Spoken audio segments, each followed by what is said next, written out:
Sveicināti, man mīļie skatītāji! Ar jums atkal kopā kā parasti Ernijs.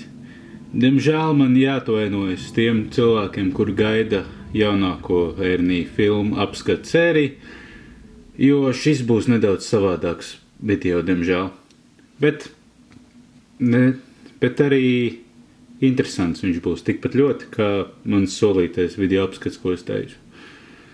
Tātad, kā jau jūs nosaukumā apakšā redzat, kā aizmāšība var jums maksāt ļoti smagi. Tā arī man notika. Jo, redziet, ir tā, ka tie cilvēki, kur man pazīst, sapratīs, ka es eju tagad dzīvē ļoti daudz kam, un es vienkārši ik pa liekam aizdomājos par to, un, kuram negadās aizdomāties un aizmirst kaut ko izdarīt. Tā arī man bija. Es arī aizmirstu kaut ko izdarīt. Un šī tā aizmāšība, kā lai saka, man maksāja 30 eiro. Tagad jūs prātojat, kā tas var būt, kad par tik ļoti vieglu cilvēcīgu kļūdu, kā kaut ko aizmirst, var maksāt 30 eiro. Es jums izskaidrošu. Sanāca tā, kad iekāpu 6. tramvajā, nopirku biļeti un aizmirsu viņu nopīkstināt. Godīgi saku, vienkārši aizmirsu. Cilvēcīgi šad un tad smadzenēm iznāk kļūdīties, un viņas neizdara attiecīgo funkciju. Tā arī man diemžēl bija. Bet tad, nezinu no kurienes, parādījās Rīgas satiksmes darbinieks, un man izrakstīja sodu. Par 30 eiro. Dēļ tā, kad es vienkārši aizmirsu nopīkstināt pat vienu pieturu līdz galam nenobraucot.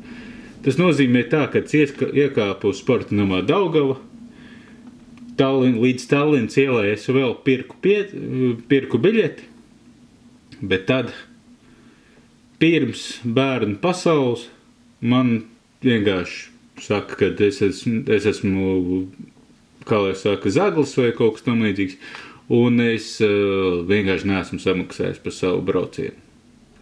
Ļoti ironiski, jo es uzskatu to, ka es vienkārši esmu godīgs, un ja es varu nopirkt biļetes, viņu nopērku. Kā arī šajā situācijā arī gadījās to, ka es viņu nopirku, bet es aizmirstu, diemžēl, viņu nopīkstināt. Un šī kļūda man maksā 30 eiro. Vai tas ir godīgi vai kā, es nezinu. Bet viennozīmīgi saprotu to, ka varbūt jūsu viedoklis būs tāds, ka nav ko braukt, ja esi tāds un šitāds. Bet es pateikšu to, ka šad un tad dzīvē cilvēkiem gadās viss kaut kas, un es saprotu viena taisnība, viens likums, bet jābūt arī cilvēcīgiem. Un ja man iepriekš nav bijuši nekad pārkāpumi šādu veidu pārkāpumu, tad vienkārši izrakstīju 30 eiro par to, kad es vienkārši aizmāšīgs esmu un aizdomājos kaut kāds 1 vai 2 minūtes. Tas ir, tā ir necienīgi. Es uzskatu, ka tam sodam ir jābūt, bet viņam ir jābūt mazākam.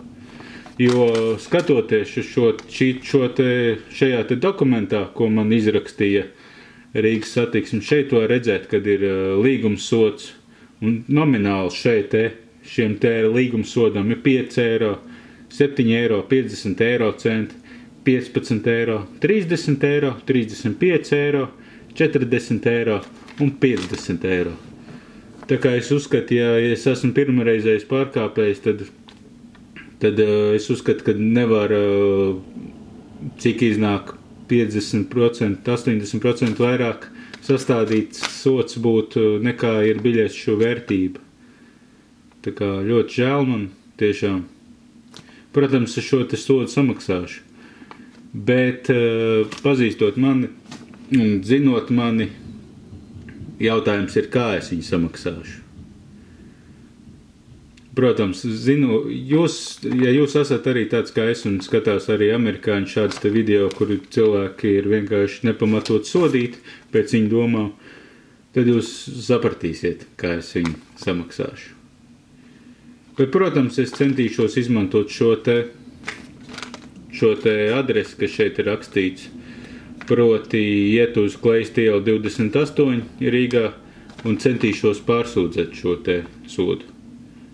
Jo es uzskatu, ka viņš ir nepamatot paaugstu.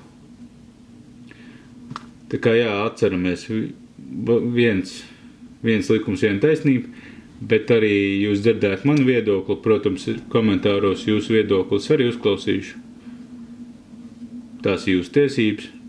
Ar jums kopā bija Ernsts Kļeviņš. Tiekamies kādā nākamajā video. Lielas paldies jums, ka skatījāties. Visu labu!